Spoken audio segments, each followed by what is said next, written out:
Noémie vivait il y a très longtemps. Elle habitait à Bethléem avec son mari et leurs 2 fils. Une très grande famine arriva dans tout le pays, il n'y avait plus rien à manger. Alors ils décidèrent de partir loin, très loin, pour trouver de quoi se nourrir.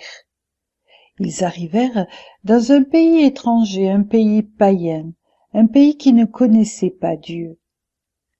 Mais, grand malheur, à peine arrivé, le mari de Noémie tomba malade, très malade et mourut. Noémie resta seule pour élever ses 2 fils. Tous 2 grandirent, puis épousèrent des jeunes filles du pays. L'une s'appelait Orpa et l'autre Ruth. Puis le malheur continue, les 2 fils de Noémie tombèrent malades et moururent à leur tour. Noémie resta avec Orpa et Ruth, ses belles filles, les femmes de ses fils. Un jour, Noémie apprit qu'il y avait de nouveau du pain à Bethléem. Alors elle dit à ses belles filles, « Je vais retourner à Bethléem, la ville où je suis née. Mais vous, ce n'est pas votre pays, restez donc ici, restez dans ce pays qui est le vôtre. » Orpa fut d'accord et resta chez elle. Mais Ruth voulut suivre sa belle-mère. Elle lui dit, « Où tu iras, j'irai. Où tu vivras, je vivrai. Ton peuple sera mon peuple, et ton Dieu sera mon Dieu. » Toutes 2 partirent donc pour Bethléem.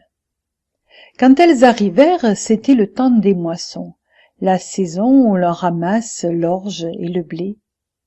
En les voyant arriver, les gens de Bethléem se demandaient « Est-ce bien Noémie ?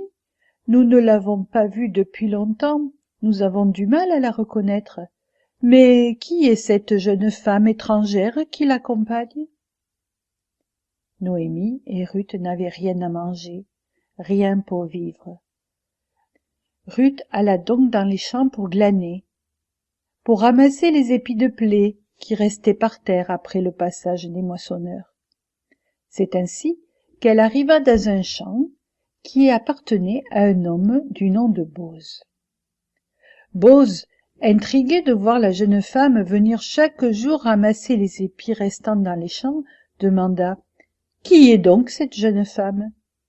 Un serviteur lui répondit « C'est Ruth. Elle est venue avec Noémie, sa belle-mère, et elle a demandé la permission de ramasser le blé qui tombait par terre. Elle est là depuis ce matin. » Or Boz était un cousin de Noémie. Quand il apprit toute la gentillesse de Ruth pour Noémie, sa belle-mère, il fit tout ce qu'il put pour l'aider et la protéger. Il dit même à ses serviteurs « Laissez beaucoup d'épis derrière vous pour cette jeune femme.